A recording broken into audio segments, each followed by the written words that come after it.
Gracia, iniciado, comentado antes de irnos a la pausa, está con nosotros y lo habíamos buscado desde ayer, Roger Rodríguez, renunciante al cargo de director de Derechos Humanos del Ministerio de Justicia. Ustedes recordarán, cuando estuvo aquí el presidente de la Comisión de Gracias, él decía, todos los renunciantes no son de mi área, son del área del MINJUS, que tiene que ver con derechos humanos, por lo tanto, no se puede desde la otra ala del ministerio, juzgar el proceso que se ha llevado a cabo en esta, que es la Comisión de Gracias Presidenciales. Sin embargo, Roger renunció y hay una entrevista muy crítica que le ha concedido también al portal de Perú 21 el día de hoy y en base a la cual consideramos nosotros pertinente tenerlo aquí. Bienvenido. Muchas gracias por la invitación. El indulto es nulo, es lo que he leído que ha declarado. ¿Nulo por qué? He tenido ocasión, Mávila, de ser miembro de la Comisión de Gracias Presidenciales por 3 años. En algún otro medio señalé que fueron 2, en realidad han sido 3 años, de los cuales uno fui presidente. Jamás, y no hablo solamente por mi experiencia, sino que desde que se produjo la reforma del reglamento de la Comisión de Gracias en el año 2010 como consecuencia del problema con Chinguel y compañía, se ha dado un indulto de estas características. ¿Por qué? Porque las exigencias se elevaron. El artículo 31 del reglamento, que es el que se ha aplicado, exige que la enfermedad sea avanzada, progresiva. ¿Cuándo se hicieron estos cambios? En el año 2010. Para que se elevaran los requisitos. 2010. En el 2010. Así ¿Esto es. obedecía a algún contexto político en particular? ¿2010? El 2010, si mal no recuerdo, el ex ministro de Justicia, Víctor García Toma, que fue designado en reemplazo de Aurelio Pastor, ¿El indulto de Crucillar? exactamente, como consecuencia de todos esos eventos y de los luego llamados narcoindultos, se produjo toda esta reforma, que fue bienvenida, jurídica y políticamente y socialmente. Como consecuencia de esta reforma se elevan las condiciones. La enfermedad debe ser progresiva, avanzada, degenerativa, incurable, y las condiciones carcelarias tienen que agravar la situación, tienen que comprometer la vida o la integridad personal del interno. Como consecuencia de esto, se dieron algunos indultos humanitarios por cáncer terminal, cirrosis hepática, VIH. Curiosamente, Mávila, yo me he preguntado, quizá en los últimos tiempos los criterios cambiaron. Si uno revisa los indultos que se concedieron el 23 de diciembre y el 24 de diciembre, siguen correspondiéndose con este criterio que se compadece con las exigencias del reglamento. Salvo el de Alberto Fujimori. El único desde el 2010.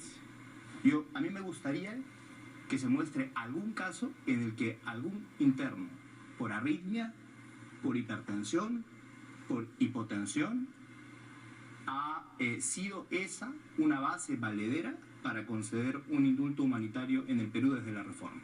Bueno, pero el presidente otorga el indulto basado en un examen, en el resultado de la evaluación de una junta médica, ¿no? Entonces son los médicos y no los abogados los que le dicen al presidente, este señor está en peligro su vida en estas condiciones, por lo tanto corresponde indultar. Eso es incorrecto. Las juntas médicas no recomiendan indultos humanitarios. Esa es una acta de junta médica rara. La que recomienda un indulto humanitario es la Comisión de Gracias Presidenciales. Una junta médica se limita a señalar un diagnóstico médico. Pero la junta médica en el examen, en la evaluación, se dice que la condición del paciente se agravaría o se está agravando y es preocupante por el encierro en el que está viviendo Alberto Fujimori. ¿Es un exceso entonces de la junta médica? ¿Tú que se puede decir que no... A ver, que no se ha limitado a lo que le toca hacer, sino que ha ido más allá? Si uno revisa la resolución, ya que concede el indulto, las razones son que él tiene que ser constantemente evacuado. Sí. O más de una vez evacuado, y que consecuentemente las condiciones carcelarias agravan su situación. Yo me pregunto, si una persona en su casa tiene que ser permanentemente evacuada a un hospital, ¿eso significa que su casa agrava su situación? En las otras resoluciones verás que cuando se refieren a las condiciones carcelarias, se refieren a la infraestructura, al hacinamiento, situaciones que pueden comprometer la salud. Yo tuve ocasión, Mávila, de visitar las instalaciones de Rodrigo más de una vez cuando fui miembro de la Comisión de Gracias Presidenciales. Ya quisiéramos tener la atención médica permanente. ¿Puedes contarnos un poco sobre cuáles eran las condiciones en las que estaba interno Alberto Fujimori? Tiene un tópico, me refiero al ala de salud, un tópico permanente con enfermería constante para monitorear su hipertensión, cosa que yo saludo. me parecía extraordinario. Yo creo que todos los internos en el Perú debieran tener esas condiciones porque efectivamente la limitación de la libertad no es la limitación de la salud. ¿Este tópico funciona o funcionaba a las 24 horas? Tiene una enfermera 24 horas. 24 horas. 24 horas. Tenía, bueno, ya no está ahí, ¿no? Pero tenía, por supuesto. Por supuesto que sí. ¿El espacio donde se encontraba? Tiene una habitación, tenía una habitación, ¿no es cierto?, amplia, un espacio donde tenía televisor, radio, libros, otro espacio para recibir visitas, un ámbito donde podía cultivar sus plantas, escogía él qué tipo de comida recibía visitas cuando gustaba. Las condiciones carcelarias de Alberto Fujimori eran las mejores condiciones carcelarias probablemente que existen, no solamente en el Perú, sino en la región. Yo no acepto que se sostenga que esas condiciones carcelarias pueden comprometer, como exige el reglamento, la salud, la integridad personal o la vida de un ser humano. Eso no se ha presentado antes en el Perú. Jamás ese cuadro justificó un indulto humanitario en el Perú desde que se produjo la reforma. Y las pruebas hablan por sí mismas. Que se compare, que la ciudadanía ingrese al peruano del 23 de diciembre y del 24 de diciembre. Encontrarán cirrosis hepática como justificación de un indulto, cáncer terminal como justificación de un indulto, diabetes mellitus, cuadros neurológicos que postran a la persona en una cama. Alguna persona había merecido, lamentablemente. ¿Qué pasó entonces con Alberto Fujimori? Lamentablemente todos los factores concomitantes que se han presentado llevan a sostener, a mi juicio, con clara certeza, que este ha sido un indulto político. Un indulto que se basa en una decisión del presidente. ¿Esa clase de indultos existen? Sí. ¿Esa clase de indultos son válidos para personas condenadas por crímenes de deshumanidad? No. El doctor Nagasaki dice que en el caso de Alberto Fujimori no hay delitos de lesa humanidad. El doctor Nagasaki debe leer, así como otros abogados que sostienen lo mismo, el párrafo 717 de la sentencia y el párrafo 827, que es punto resolutivo. Una persona puede ser condenada por homicidio calificado, merecer la pena que estaba prevista en ese momento para homicidio calificado, y dadas las condiciones como cometió el delito calificado, para el derecho internacional de los derechos humanos ser un crimen de lesa humanidad. Eso es lo que se señala en la sentencia.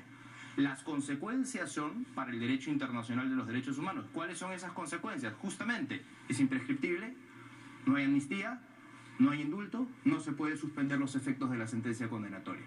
Eso está en sentencias del Tribunal Constitucional y está en sentencias sobre todo de la Corte Interamericana de Derechos Humanos.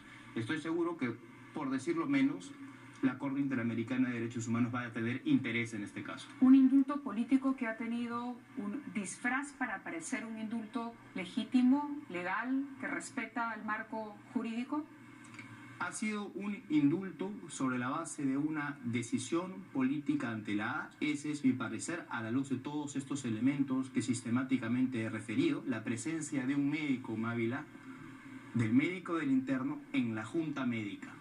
Yo escuché la entrevista que le hiciste al doctor Nagasaki, por el que guardo, por cierto, el mayor respeto. Bueno, y el ministro de Justicia ha dicho que esa presencia es producto de una elección aleatoria.